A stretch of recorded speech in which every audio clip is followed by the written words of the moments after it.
और 50 ओवर्स में 247 रन्स बनाकर पूरी टीम आउट हो गई। अब ये स्कोर क्या कहेंगे आप, काफी था इस पिच पर? देखें, 247 आजकल की विमेंस क्रिकेट में बुरा स्कोर नहीं है, खास तौर पे वर्ल्ड कप प्रेशर में। लेकिन अहम बात यह कि वो ऑल आउट हो गए, मतलब पूरे 50 ओवर भी नहीं खेल पाए। अच्छा, ये बात तो है। जी, इससे थोड़ा अंदाजा होता है कि पाकिस्तानी बॉलिंग ने आखिर तक दबाव रखा था। अगर भारत की बैटिंग देखें तो कोई बड़ी सेंचुरी तो नहीं है, ना ही कोई 50 है असल में। हार्लिन दियोल टॉप स्कोरर रहे, 65 गेंदों पर 46 रन्स, 4 चौके 1 छक्का। जी, हार्लिन की इनिंग्स अहम थी क्योंकि शुरू में विकेट गिनने के बाद उन्होंने एक एंड संभाला, लेकिन वो अपनी शुरुआत को ना बड़ी इनिंग्स में बदल नहीं सकी। अगर वो खेल जाती तो शायद स्कोर 270-280 तक जा सकता था। सही। इनके अलावा जमीमा रॉड्रिक्स ने 32 बनाए 37 गेंदों पर, और प्रीतिका रावल के भी 31 से 37 गेंदों पर। ये दोनों तेज खेली है। हाँ, इन दोनों ने बीच के ओवर्स में रन रेट को गिरने नहीं दिया, रॉड्रिक्स और रावल। कप्तान हरमनप्रीत कौर ने 19 बनाए, दीप्ति शर्मा के 25 थे। कोशिश सबने की, लेकिन वो क्या कहते हैं, बड़ी पार्टनरशिप नहीं बन सकी। हाँ, विकेटें गिरती रही वक्फे वक्फे से। तो ये एक तरह से मतलब 6 प्लेयर्स ने 20 से 46 के बीच स्कोर किया। ये अच्छी बात है या बुरी? ये जैसा आपने कहा, दोनों तरह से देखा जा सकता है। एक तरफ तो लगता है कि बैटिंग में गहराई है, सब हिस्सा डाल रहे हैं। ठीक। दूसरी तरफ बड़े मैच में ना आपको एक आध बड़ी इनिंग्स चाहिए होती है जो टीम को बिल्कुल ऊपर ले जाए। तो भारत 247 तक पहुंचा, वो उन छोटी छोटी शराकतों की वजह से ही था। लेकिन असल कहानी तो आखिर में बदली। ऋचा घोष सिर्फ 20 गेंदें और 35 रन्स नॉट आउट, 3 चौके 2 छक्के। ये कितना फर्क डाल गया आखिर में? ओ, बहुत ज्यादा। मेरे ख्याल में तो ये इनिंग्स मैच का टर्निंग पॉइंट भी हो सकती है। जब वो आई तो स्कोर शायद 210-15 के आसपास होगा 45 ओवर में। वहां से 247 तक ले जाना, वो भी इतनी तेजी से, 175 का स्ट्राइक रेट, उसने पाकिस्तान के मंसूबों को बिगाड़ दिया। और उनके साथ क्रांति गॉड ने भी आखिर में 4 गेंदों पर 8 रन्स बना दिए 2 चौकों के साथ। अच्छा, अब जरा पाकिस्तान की बॉलिंग पर बात करते हैं। डियाना बेग 4 विकेटें। आधा तो शुमार तो यही कहते हैं कि बेहतरीन बॉलर रहीं, लेकिन 10 ओवर में 69 रन्स भी दिए, 6.90 की इकॉनमी। ये थोड़ा महंगा नहीं हो गया? बिल्कुल, ये दिलचस्प तज्जिया है। 4 विकेटें लेना तो बहुत बड़ी बात है, वो विकेट टेकर हैं। लेकिन 6.90 की इकॉनमी, ये काफी ज्यादा है। शायद डेथ ओवर्स में पिटाई हुई हो, खासतौर पर ऋचा घोष के हाथों। हो सकता है। या फिर शुरू में विकेटें लें और बाद में रन्स पड़ गए हों। लेकिन ये महंगा तो था। इसके बिल्कुल बरक्स कप्तान फातिमा सना, क्या कमाल की बॉलिंग की। 10 ओवर 2 मेडन, सिर्फ 38 रन्स और 2 विकेट, इकॉनमी 3.80। ये होती है वर्ल्ड क्लास बॉलिंग। उन्होंने ना सिर्फ रन्स रोके बल्कि अहम विकेटें भी लीं। मंधाना को शुरू में आउट किया, फिर सुनिया राणा को। उनकी वजह से भारत पर बीच के ओवर्स में काफी दबाव रहा।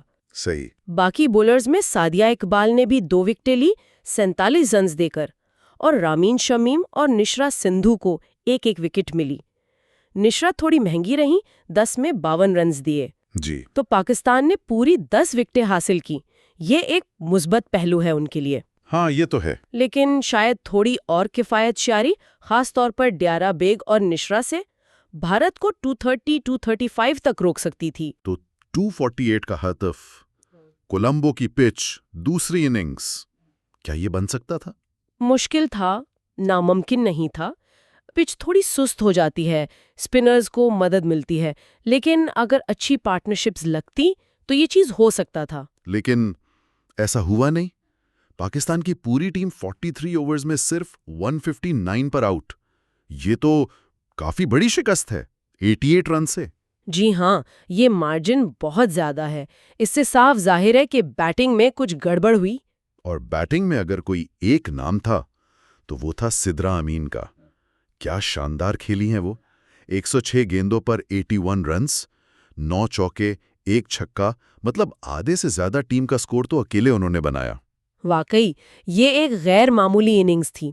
एक तरफ से विकेटें गिर रही हैं और वो डटी हुई हैं। ये हिम्मत और जिम्मेदारी की मिसाल है। इनकी ये इनिंग्स याद रखी जाएगी, भले ही नतीजा पाकिस्तान के हक में नहीं गया।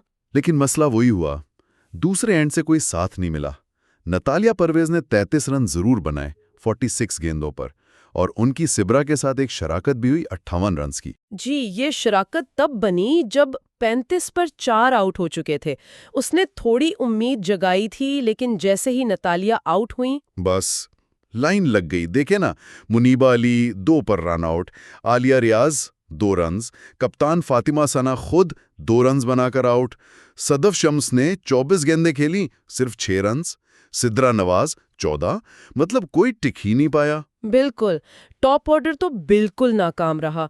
वो मुनीबा का रन आउट होना ही प्रेशर दिखा रहा था। सिद्रा अमीन बेचारी अकेली लड़ती रहीं, उनके आउट होने के बाद तो कुछ बचा ही नहीं था। और फिर डियाना बेग का भी रन आउट होना। अब आते हैं भारत की बॉलिंग पर, जिसने असल में मैच जितवाया। और यहाँ एक नाम, Kranti Gaur, player of the match भी वही बनी। और बिल्कुल हकदार थीं। जरा इनके फिगर्स तो देखें, 10 ओवर 3 मेडन, सिर्फ 20 रन्स, 3 विकेटें, इकोनॉमी रेट सिर्फ 2.00।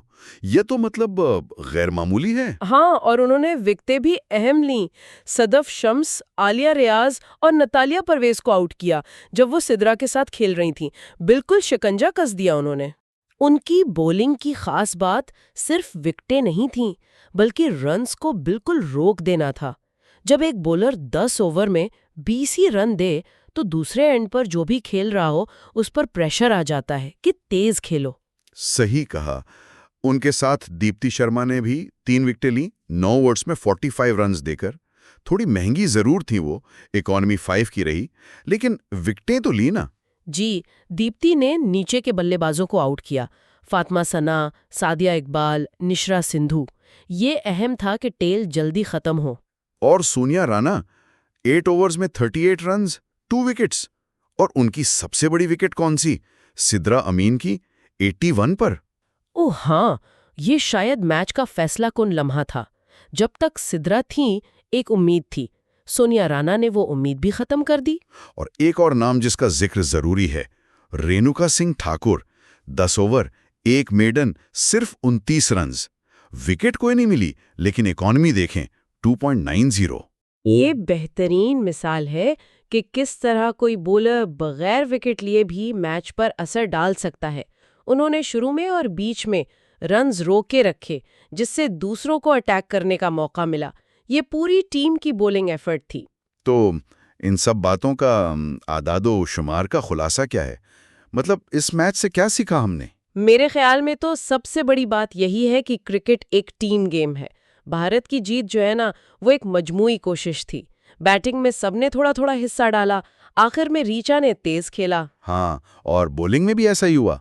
क्रांति गौड़ तो शानदार थी ही, लेकिन रेणुका ने रन्स रोके, दीप्ति और सुनैया ने विकेटें ली। सबने अपना किरदार अदा किया। बिल्कुल। दूसरी तरफ पाकिस्तान की तरफ देखें तो इनफरादी कारकर्दगी तो थी, जैसे सिद्रा अमीन की बैटिंग या फातिमा सना की बॉलिंग। डियाना बेग की विकेटें भी। जी, डियाना बेग की विकेटें भी। लेकिन टीम के तौर पर वो क्लिक नहीं कर पाए।